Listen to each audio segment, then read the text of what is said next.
Here we have a vaccine that's highly effective in preventing disease and certainly in preventing severe disease and hospitalization. It's easy to get, it's free, and it's readily available. So, you've got to ask, what is the problem? Get over it.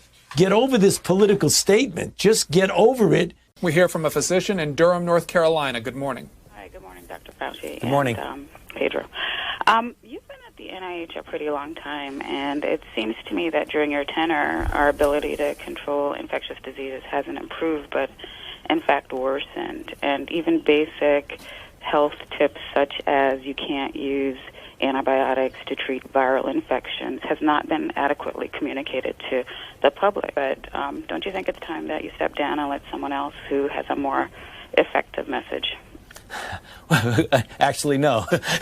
It's very dangerous, Chuck, because a lot of what you're seeing as attacks on me, quite frankly, are attacks on science. Because all of the things that I have spoken about consistently from the very beginning have been fundamentally based on science. Sometimes those things were inconvenient truths for people, and there was pushback against me.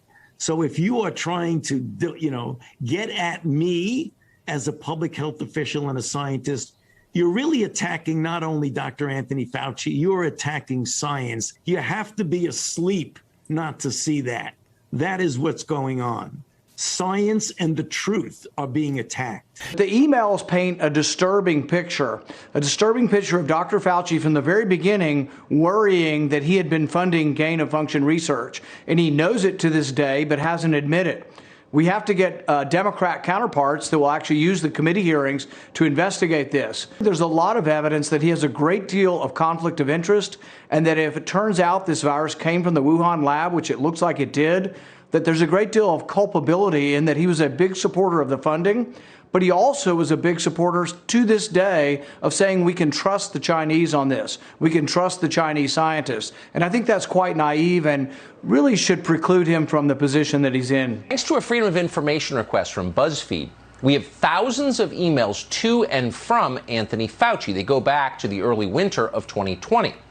Collectively, they show that from the beginning, Tony Fauci was worried that the public might conclude COVID had originated at the Wuhan Institute of Virology. Tony Fauci knew perfectly well that he had funded gain-of-function experiments at that very same laboratory.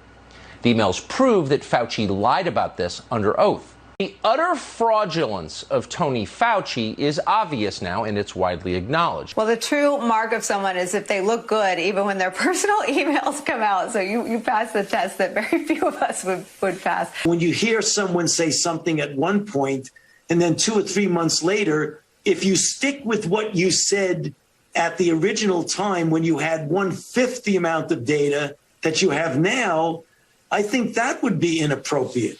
It's appropriate, although sometimes it's difficult for people to understand how as you learn more and more, you've got to continue to evolve with the data. Those emails, though, as you can see on the screen, or I can see on the screen, was all redacted between you and Francis Collins. Do you happen to remember? Do you remember what was in the email? John, they only took about 10,000 emails from me. Of course, I remember. I remember all 10,000 of them. Give me a break. I don't remember what's in that redacted, but the idea, I think, is quite far-fetched that the Chinese deliberately engineered something so that they could kill themselves as well as other people. I think that's a bit far out, John. Now, there are some of your critics who say this shows you have too cozy of a relationship with the people behind the Wuhan lab research. What do you say to that? Oh, that's nonsense. I don't even see how they get that from that email. That email was sent to me from them. That email, in no way, you can misconstrue it however you want. That email was from a person to me saying, thank you for whatever it is he thought I said.